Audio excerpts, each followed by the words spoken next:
लेकिन भाई हमसे कहने लगे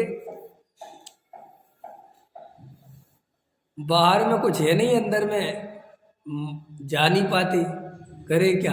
गुरुदेव से प्रश्न पूछा किसी ने, इतना ऐसा उत्तर इतिहास में बहुत कम लोगों ने दिया होगा जो गुरुदेव ने उत्तर दिया।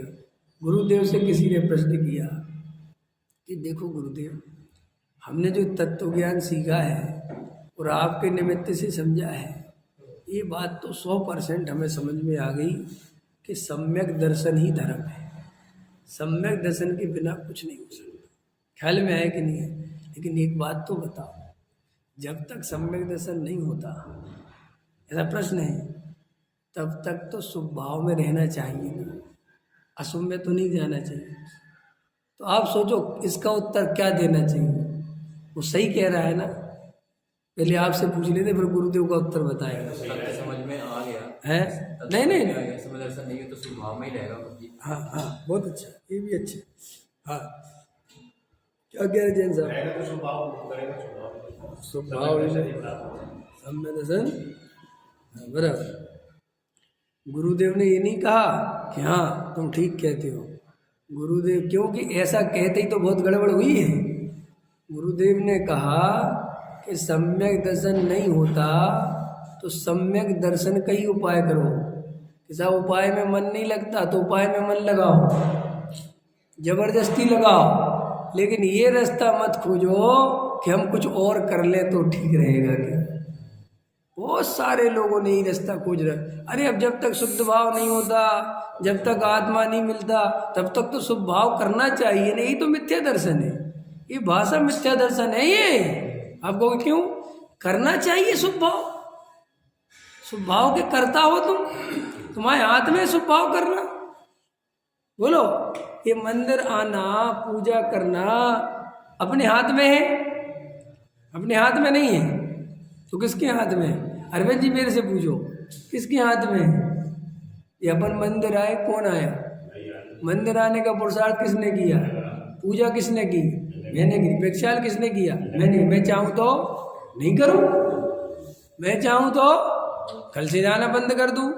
बोलो, ऐसी मान्यता मिथ्या दर्शन है कि सम्यक दर्शन का कारण है? हमें नहीं कह रहे सम्यक दर्शन, हम तो कह रहे ऐसी मान्यता मिथ्या दर्शन है कि सम्यक दर्शन का कारण है। सुनो, मिथ्या दर्शन है और मिथ्या दर्शन का ही कारण है। नहीं आई समझ में? अभी नहीं समझ में? अभी ऐसे नहीं समझ में आएगी। अब दूसरी बात समझाता हूँ। देखो भाई, ये तो आपने स्वाध्याय में सुना ही है कि एक द्रव्य दूसरे द्रव्य का करता धरता नहीं है। तो ये चलना फिरना, ये जो लौकिक सांसारिक क्रियाएं हैं, ये जड़ की है कि जीव की? ये जो तुमने पूजा में भाषा बोली, ये जड़ की है कि जीव की? ये जो इधर से उधर सामग्री चढ़ाई, ये जड़ की क्रिया है कि जीव की? और तुम अपने को इसका कर्ता मानते हो, इसका ही नाम तो मिथ्यात्व है। अब इसका ही नाम मिथ्यात्व। वंदन इंद्र लगता, हम चाहे तो करें, हम चाहे तो अपने परिणाम अपने हाथ में है। देवेंद्र जी बताओ, परिणाम अपने हाथ में है? परिणाम कैसे करें कैसे नहीं करें? हे मास्टर जी, परिणाम तो अपने हाथ में है कि नहीं? परिणाम की संभाल करना तो अपने हाथ में है कि नहीं? कि सुनो है, हाँ, कहना व्यवहार है, मानना मिथ्यात्व है। कहा जाता है कि अपने परिणाम संभालो, लेकिन वास्तविकता ये है, अगर परिणाम अपने संभालने से संभले रहते तो फिर कोई मुनिराज इतने ऊपर जाके, मुनिराज समझ गए ना, ऐसे परिणाम क्यों बिगाड़ते कि वापस ग्रस्त हो जाते, वापस शादी कर लेते? क्यों? फिर तो अपने परिणाम, हाँ, फिर तो हम अपने परिणाम संभाल के रखते। लेकिन ऐसा नहीं है, परिणाम भी अपनी योग्यता के अनुसार, इसलिए अपन ध्यान तो देते नहीं कि परिणाम अपने अनुसार नहीं हुए, जैसे होने थे वैसे। तो इससे फायदा क्या? इससे फायदा ये है कि अगर तुम परिणामों के कर्ता नहीं बनोगे, जड़ के कर्ता नहीं बनोगे, तो तुम शांति से अकर्ता ज्ञाय की ओर देख सकोगे। और अगर इनके कर्ता बनोगे तो तुम कभी भी तीन काल में ज्ञाय की ओर देख ही नहीं सकते, क्योंकि तुम बैठे मान के चलो आत्मा को देखने के लिए।